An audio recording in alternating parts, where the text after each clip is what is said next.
아멘. 할렐루야 찬양대에서 우리들의 모든 죄를 사해 주신 예수 그리스도의 은혜에 대해서 찬양을 올려드렸습니다. 우리도 우리들의 살아가는 모든 시간들을 통하여서 예수님께서 우리들의 죄를 용서해 주시고 우리들을 천국의 기쁨 가운데 인도하시는 그 은혜를 늘 만끽하면서 그 은혜를 찬양하는 그런 복된 삶을 살아가는 우리 모두가 될 수 있으면 참 좋겠습니다. 마침 오늘 아침에 비도 오고 밤에부터 왔죠. 예. 비도 오고 하면서 이렇게 안개도 끼고 했는데 제목을 안개 인생이라고 한번 정해보았습니다.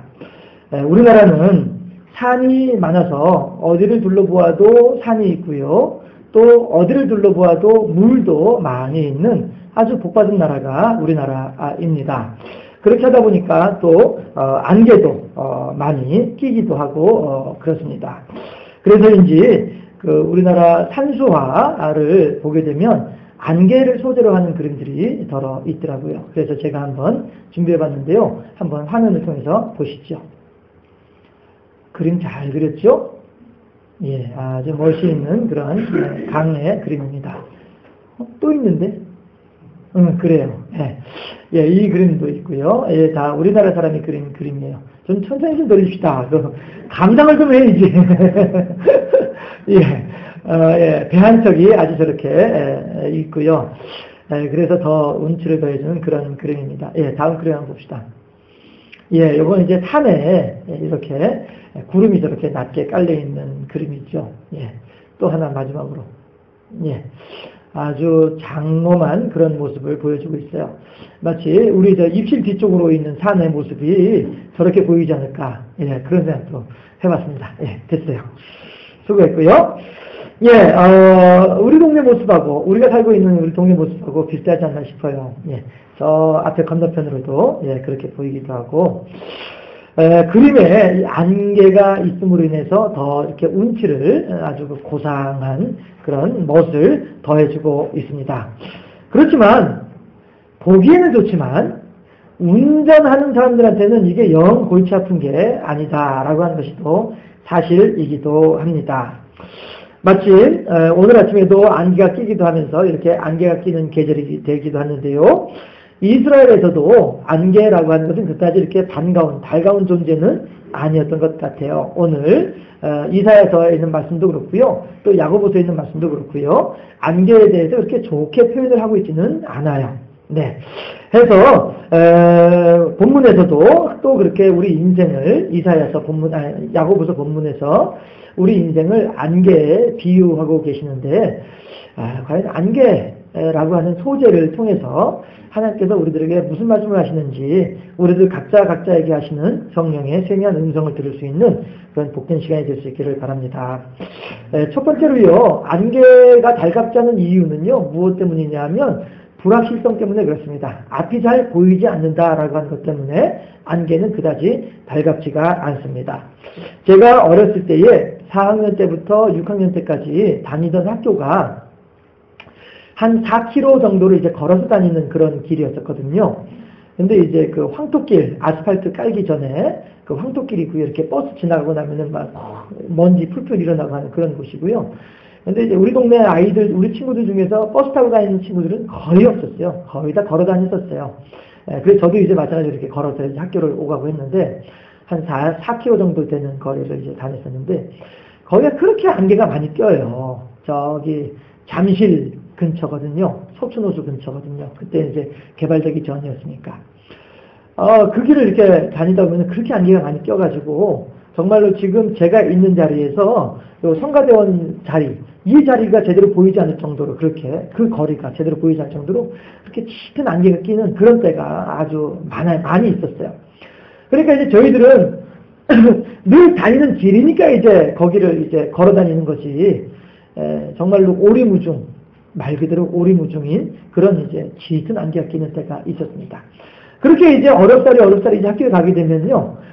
교실 안에 들어가면은 이 앞머리 요쪽에 하얗게 이제 수증기가 이제 맺혀가지고 우리들은 이제 야 너 할아버지 다 됐다 뭐 이러고 머리 하얗게 됐다 이러면서 놀리고 이제 그렇게 했던 기억이 납니다. 하지만 이렇게 한 치 앞을 볼 수 없을 만큼 불분명한 것이 어찌 안개뿐이겠느냐 하는 것입니다. 오늘 본문에 의하면 우리 인생도 마찬가지로 이렇게 안개와 같이 불확실한, 불분명한 그런 삶을 산다라고 말씀을 하고 있습니다. 14절에서 하는 말이 뭐라고 해요? 내일 무슨 일이 있을지 알 수 없는 인생이 우리들이다 라고 하나님께서 말씀하고 계신다는 겁니다. 그래서 제가 불확실한 우리들의 삶의 모습을 어떻게 하면 좀 더 구체적으로 표현을 할 수 있을까 생각을 하다가 교통사고 이거를 가지고 한번 우리가 생각을 해보자 싶어가지고 한번 인터넷을 찾아서 한번 뒤져봤어요. 인터넷을 찾아보니까 어떤 내용이 나오느냐 하면 교통사고로 말미암는 사망률 이것이 가장 많은 나라가 러시아더라고요. 교통사고 사망률 1위가 러시아인데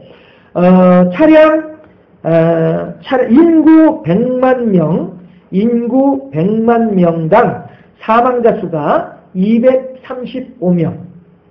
교통사고로 죽는 사람이 100만 명당 235명이 죽는데요, 러시아가. 그 다음에 마찬가지로 차량 100만 대당 사망자 수는요, 939명이래요.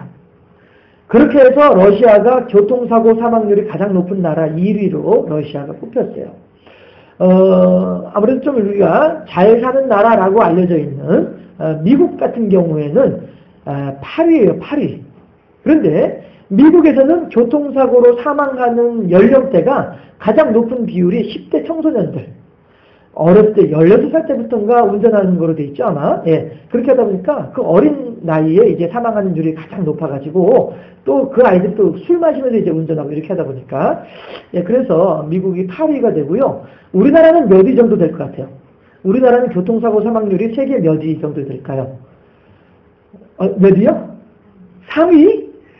그렇게 나요? 예, 6위라고 하더라고요. 우리나라는 6위랍니다. 그 다음에 이건 이제 세계적인 자료이고요. 우리나라 통계청에서 내놓은 자료가 있습니다. 우리나라 통계청에서 2007년도부터 2010년도까지 내놓은 자료를 보니까, 그래프를 보니까요. 우리나라에서 교통사고 사망하는 그 비율이 가장 낮게 나오는 때가 어느 때냐면 2월이더라고요. 2월이 교통사고 사망률이 가장 낮고 어느 때가 가장 높으냐 하면 5월과 9월이 교통사고로 말미암는 사망률이 5월과 9월이 가장 높더라고요. 그러니까 이게 이렇게 그래프를 그리는 거죠. 이렇게 그래프를 그리는 거죠. 그래서 2007년도부터 2010년도까지 기록이 그렇게 나와 있고요. 그 다음에 2011년 한 해 동안에 교통사고로 사망한 사람이 우리나라 전국적으로요, 5,229명이 교통사고로 사망을 했다고 합니다. 그런데 이 숫자는요, 2011년도 기록 자료니까 2010년도에 비해서 5% 줄어든 숫자라고 해요.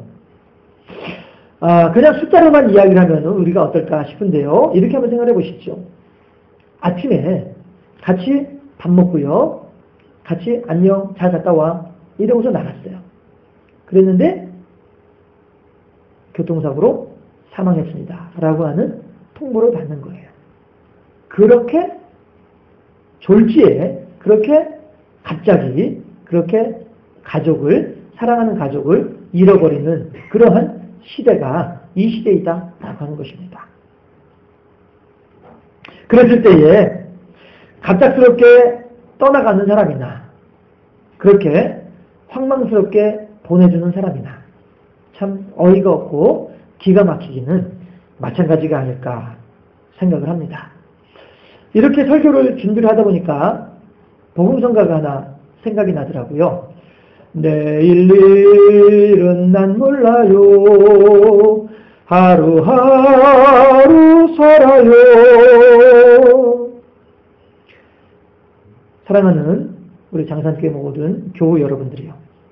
과연 우리들은 이 한 치 앞을 알지 못하는 하루살이와도 같은 그런 연약하기 그지없는 인생인 것에 대해서 우리들은 늘 잊지 마실 수 있기를 바랍니다. 이어서 나오는 찬송가 가사가 뭡니까? 불행이 나요 행함도 내 뜻대로 못해요. 그렇습니다. 우리들은요, 우리 스스로가 우리를 위해서 혹은 사랑하는 누군가를 위해서 할 수 있는 일이 너무나도 적다라고 하는 것입니다. 우리들은 그렇게 연약한 존재이다라고 하는 사실을 또한 잊지 말아야만 할 것입니다. 그렇기 때문에 우리들은 어떻게 이어서 찬송을 어떻게 합니까? 아버지여 날 붙드사 평탄한 길 주옵소서. 그렇죠. 이 안개와 같은 삶을 살면서 불확실한 삶을 살아가면서 우리들이 그래도 의지할 수 있는 분은 하나님밖에 없다라고 하는 것입니다. 어떤 사람들은 내 통장을 의지하고요. 어떤 사람들은 내 보험증권을 의지하고요. 심지어 어떤 사람들은 내 주먹을 의지한다라고 하는 사람들도 있지만 그러나 우리들은 누구를 의지합니까? 오직 살아 역사하시면서 오늘도 우리들에게 온갖 좋은 것으로 채워주기를 기뻐하시고 그렇게 채워주려고 우리들을 불러주고 계시는 하나님을 의지할 때에 그 하나님을 의지하는 삶을 살아갈 때에 이 불확실한 삶이 그나마 보장을 받을 수 있더라라고 하는 것입니다. 주기철 목사님께서도 하시는 말씀이 내가 순교를 당하면 남겨진 내 노모와 내 아내와 내 가족들은 과연 어떻게 할 것인가? 어느 누구한테도 맡길 수가 없고 오직 모든 일들을 다 알고 계시고 모든 사람들을 사랑하시는 하나님께 내 노모와 내 아내와 내 가족들을 맡기나이다. 고백하시는 분이 주기철 목사님이다 하는 거예요. 그러면서 도리어 이 목사님께서는 무엇을 염려하시느냐 하면 일본 순사들이 일본 경찰들이 나를 무지막지하게 고문을 할 때에 나의 연약한 육신이 그 고문의 고통을 끝까지 견뎌야만 할 텐데 그리고 순교의 길에 들어서야만 할 텐데 그 육신의 고통을 견디다 못해서 내가 혹시라도 신사에 참배하는 배교를 하면 어떻게 할 것인가 이것을 걱정하시던 분이 주기철 목사님이었다라고 하는 것입니다. 그러므로 하나님 이 연약한 육체에 힘을 다해주셔서 그 모든 고통을 능히 감당하며 하나님께 순교의 제물로 바쳐지는 제가 될 수 있도록 하시옵소서 저의 순교의 조차도 하나님께 맡기나이다 라고 고백하는 사람이 주기철 목사님이다 하는 거예요. 하나님의 사랑하시는 우리 장산교회 모든 성도 여러분들이요. 우리는 과연 무엇을 의지하고 오늘을 살아가고 있습니까? 잠언서 16장 3절 말씀을 제가 봉독해 올리도록 하겠습니다. 너의 행사를 여호와께 맡기라. 그리하면 네가 경영하는 것이 이루어지리라. 오늘 야고보서 본문에 의하면 상인들이 다른 동네에 가서 대도시에 가서 많은 물건들을 팔면서 커다란 이득을 보겠노라 라고 말하는 그 사람들을 향하여서 하는 말이 어리석은 사람들이요. 하나님께서 당신의 장사하는 길을 열어주지 아니하시면 어찌 그렇게 이득을 볼 수 있겠느냐. 하나님께서 당신의 농사를 붙잡아 주지 아니하시면 어찌 겉밭에서 소출이 있을 것이냐. 하나님께서 그 태를 붙잡아 주시지 아니하신다고 한다면 어찌 그 생명이 온전하게 태어날 수 있겠느냐. 우리들의 행사를 여호와께 맡기라. 그리하면 너의 경영하는 것을 누가요? 하나님께서 이루어주시겠다라고 보장해주고 계시다는 것이에요. 이 불확실한 시대 가운데서 우리들은 무엇을 믿을 수 있겠습니까? 제 기술을 믿을 수 있나요? 제 능력을 믿을 수 있나요? 하나님을 의지할 때에 우리들의 인생은 참으로 복된 삶이 된다 하는 것입니다. 아무것도 알 수 없고 알고 있는 사람도 하나 없는 이 불확실한 인생, 오직 우리의 창조주 되시고 우리의 삶을 주관하고 계시는 하나님을 의탁하며 살아가는 길이야말로 가장 확실한 길이 된다라고 하는 사실을 깊이 하시고 오직 우리 주님만 의지하는 복된 삶의 주인공들이 다 되실 수 있기를 주님의 이름으로 축원합니다.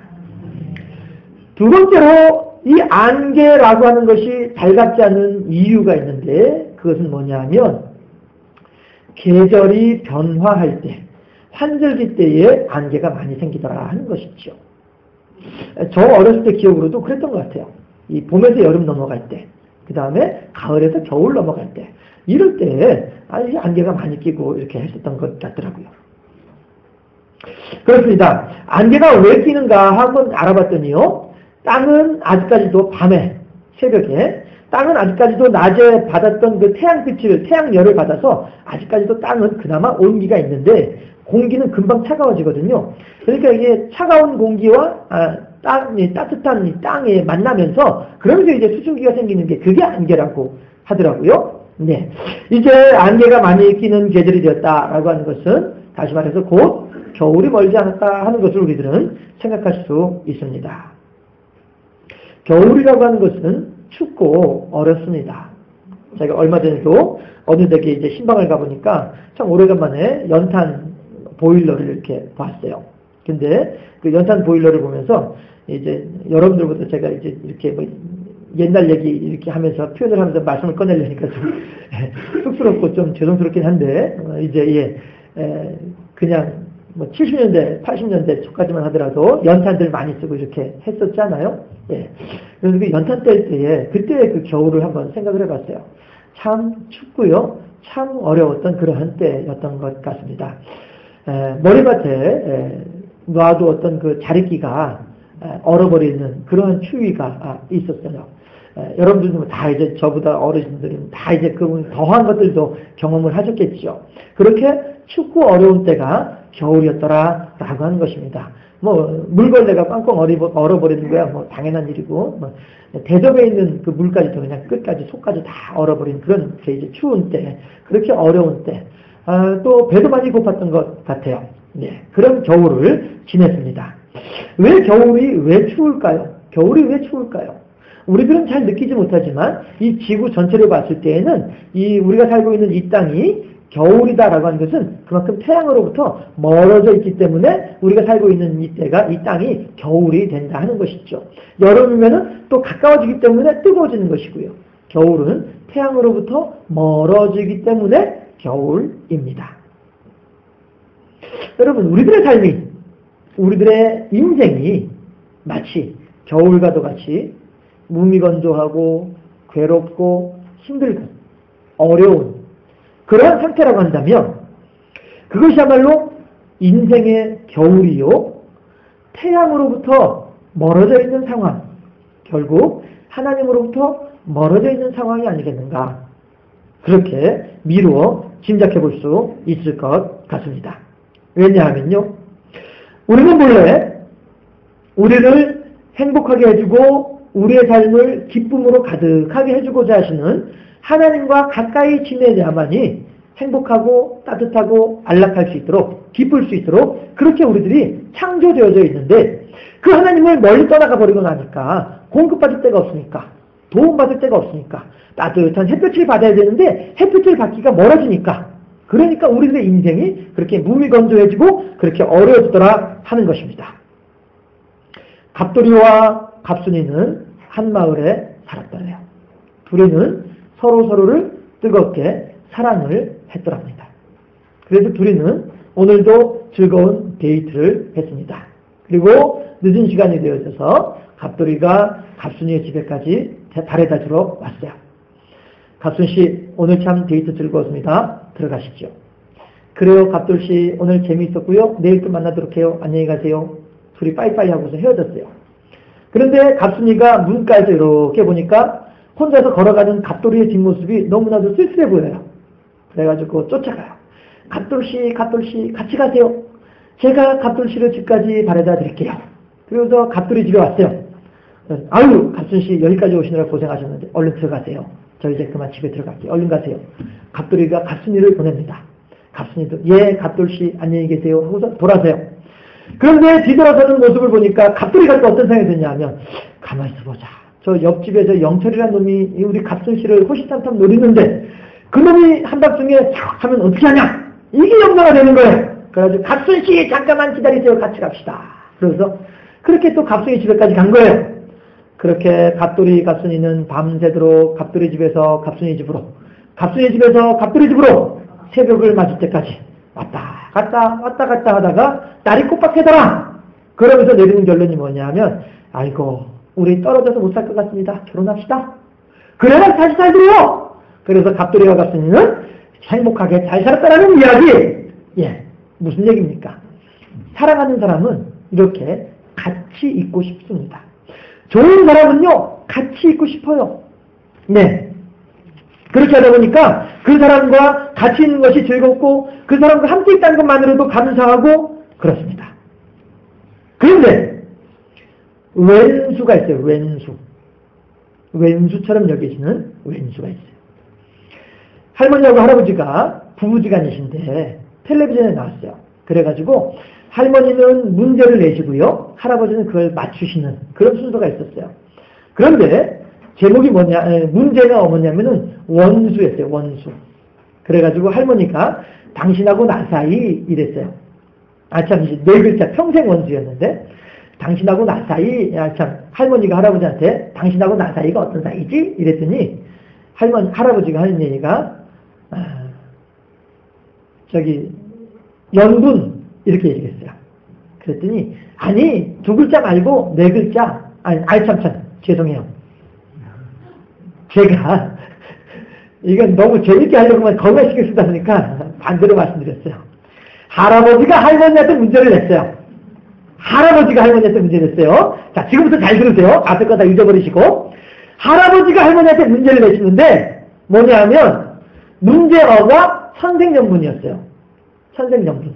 그래서 할아버지가 할머니한테 당신하고 나 사이 이렇게 질문을 했어요. 그랬더니 할머니가 왼수 이렇게 얘기를 했어요. 선생연분을 갖다가 할아버지는 할머니한테 당신하고 나 사이 이렇게 표현을 했는데 할머니는 왼수 이렇게 답을 내는 거예요. 그래서 할아버지가 답답해가지고 아니 두 글자 말고 네 글자! 그랬더니 평생 왼수! 할아버지는 할머니를 선생연분으로 생각을 하는데 할머니는 할아버지를 평생 왼수로 생각하시더라 하는 거예요. 자, 그러면 그 왼수처럼 여겨지는 사람이라고 한다면요 발작 소리만 들어도 가슴이 두근두근 하면서 설레이는 것이 아니라 설레긴 설레죠. 두려움 때문에. 어이구 내가 어떻게 저 인간하고 또 같이 있어야 되나. 저 왼수랑 내가 어떻게 있어야 되나. 얼굴 보는 것도 싫고요. 밥 먹었던 것이 밥알이면 거꾸로 솟아오르려고 하고요. 왼수는 그렇다라고 하는 것입니다. 여러분에게 있어서 여러분의 하나님은 어떠한 존재일까요? 여러분이 갑돌이라고 한다면 여러분들의 하나님은 갑순이일까요? 아니면 평생 왼수일까요? 여러분들이 갑순이라고 한다면 여러분들의 하나님은 갑돌이일까요? 아니면 평생 왼수일까요? 사람과 사람 사이에 어째서 분열이 생기고 어째서 갈등이 생기고 미움과 다툼과 알력이 생기는 이유가 무엇이겠습니까? 말 그대로 콩깍지가 벗겨졌기 때문이다 하는 것입니다. 예전에는 그가 코딱지를 흡입하는 모습조차도 사랑스럽게 보였지만 그런데 이놈의 콩깍지가 벗겨지고 보니까 이제는 뒷꼭지만 보더라도 하나님은 우리를 사랑한다고 말씀하고 계시는데 어째서 우리는 우리 인생의 겨울을 맞이할 수밖에 없는가 하는 것입니다. 안개가 끼는 것은 겨울이 오는 징조입니다. 예배당에 나오기가 싫어지고요. 기도의 문이 막히고요. 설교를 들어도 꼭 남의 얘기하는 것만 같기도 하고 전혀 내 얘기는 아닌 것 같기도 하고 지루하기만 하고 우리들의 인생에 안개가 끼고 있는 중입니다. 안개가 다 끼면 곧 추운 겨울이 오게 되어져 있습니다. 겨울은 태양과 멀어지는 계절입니다. 따라하실 수 있기를 바랍니다. 하나님과 멀어지지 맙시다. 하나님을 사랑합시다. 그렇습니다. 우리들 인생의 겨울을 그냥 겨울로서 맞이할 것이 아니라 이 겨울을 우리들은 얼마든지 타파하고 깨뜨리고 무너뜨릴 수 있다는 거예요. 어떻게 해요? 하나님께 가까이 하면서 하나님을 사랑하면서 하나님을 내 마음에 모셔주면서 나 또한 하나님을 향하여서 한 번도 하나님이시여 내 눈에 하나님을 향한 콧박지가 펴지길 바랍니다. 우리를 사랑하시고 온갖 좋은 것으로 채워주기를 기뻐하시는 그 하나님과 가까이 행함으로써 늘 봄날과도 같은 따뜻한 우리들의 인생이 될 수 있는 그러한 우리 모두의 삶이 될 수 있기를 주님의 이름으로 축원합니다. 마지막으로 안개라고 하는 것은 우리들이 또 생각할 수 있는 것은 이것은 금방 사라진다는 거예요. 일시적인 현상일 뿐이다 라고 하는 것이죠. 햇살이 퍼지기만 하면 곧 사라져버리는 것이 안개이죠. 그만큼 안개는요 약해요. 짙게 안개가 깔려있을 때에는 강력한 힘을 가진 것처럼 보이지만 햇살이 퍼지고 나면 금방 사라져버리고 마는 것이 안개이다 하는 것입니다. 오늘 본문에서도 뭐라고 얘기해요? 안개에 대해서 설명을 하기를 잠깐 보이다 없어지는 것, 별것 아니다 이렇게 표현을 하고 계십니다. 아이들이 좋아하는 놀이공원에 가면은요 빠지지 않고 있는 것 가운데 하나가 뭐냐 하면 유령의 집이에요. 유령의 집. 그래서 막 아이들이 아빠 같이 가요, 아빠 같이 들어가요 막 하면서 손을 끌고 들어가요. 아이들이 가자고 해서 이제 들어가긴 하지만은 아이들은 거기서 너무너무 막 몰입을 해요. 막 놀래기도 놀래고요. 막 어떤 경우에는 막 울기도 하고요. 막 무서워서 막 꼭 붙어있기도 하고요. 이래요. 곳곳에서 괴상망측한 탈을 쓴 막 그런 귀신같이 보이는 막 이런 것들이 막 뛰어다니기도 하고요. 갑자기 막 툭 튀어나오기도 하고 막 이상한 조명이 확 비춰지면서 하는 막 이상한 소리 들리고 하면은 정말로 간담이 서늘해져요.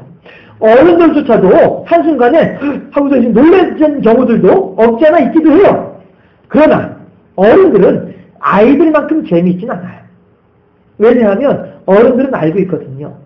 지금 저 귀신 복장하고 뛰어다니는 저 청년 같은 경우에는 지금 누구처럼 똑같이 여자친구한테 줄 선물 걱정하고 있고요. 또 집에 가면 어머니 아버지가 생활비 걱정하고 있는 그런 집 아들이다라고 하는 거예요. 평범한 아들이고요. 지금 저기서 보이는 저 이상하게 생긴 모양은 저거 조명을 이렇게 비춰놨으니까 그런 거고 저거는 분명히 FRP로 만들었을 거야. 저거는 나무로 만들었겠다. 다 보이거든요. 다 알거든요. 이상한 소리 들려요. 너무 들어놓은 것밖에 없어요. 아무것도 아닌 거예요. 아이들은 유령의 집에서 너무너무 재밌어하지만 어른들은 재미가 없어요. 유치해요. 별거 아니에요. 왜? 다 알고 있으니까. 아이들은 거기에 집중을 해가지고 그곳에서 같이 막 재밌어하지만 어른들은 집중을 할 수가 없어요. 왜? 별거 아닌 거 다 알고 있으니까.